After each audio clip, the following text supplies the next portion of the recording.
Hi, I'm uploading this science video to assist my students with their practice for the end of grade science exam for grade 8.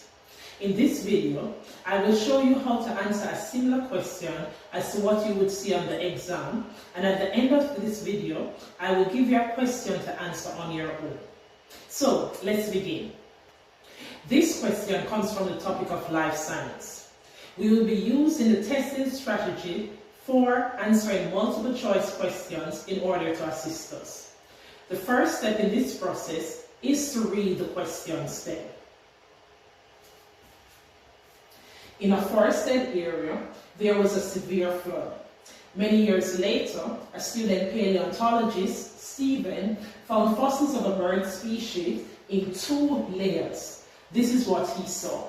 So we can see that the bird fossils are of the same species, but we see one difference. In the bottom layer, the bird's beak is short and thick, but in the top layer, the bird's beak is long and narrow. Let's see if Stephen also saw this. Stephen then went on to record the appearance of the fossils in his notebook. In the top layer, the birds had long, narrow beaks. In the bottom layer, the birds had short, thick, strong beaks. What can be inferred from Stephen's findings? The next step is to identify the keywords in the question stem. We have highlighted these keywords in blue. So, the key concepts are the fossils of the bird species, and that we found them in 2 layers.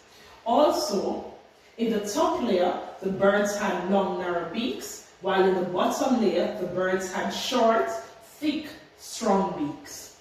Lastly, we are trying to figure out what can be inferred, what can be concluded, what have we determined from Stephen's findings. Next, we will try to answer the question without looking at the answer choices. So let's look back at the picture. When looking at rock layers, we should think of the law of superposition. This law tells us that the bottom layer are the oldest and the top layer is the youngest if the rock layer is in the original position.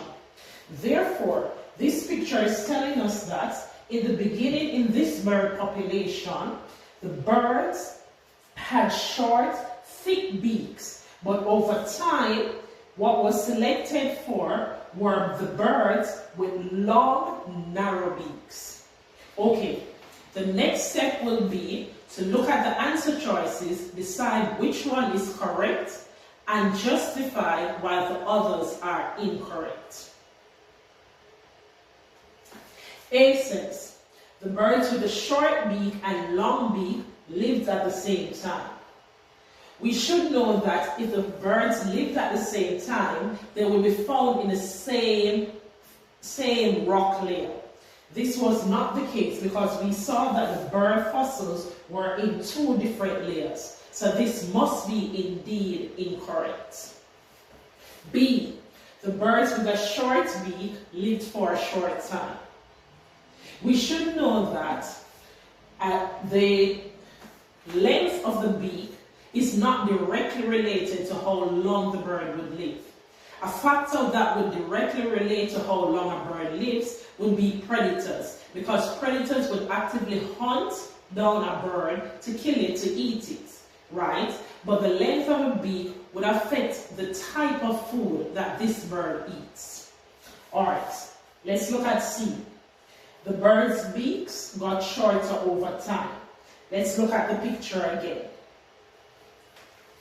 This is not so, because as we can see in the beginning, the birds in the population had shorter beaks, but over time what was selected for were birds that had longer beaks. So C is incorrect. Therefore, D must be the answer.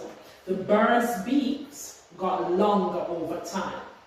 Now, here is your question to answer on your own. Kayla was visiting a natural history museum where she saw a display of 2 layers of a sedimentary rock with 2 different dinosaur fossils in each layer. In the top layer was the head of a Tyrannosaurus rex, while the bottom layer had the head of a Stegosaurus. This is what Kayla saw.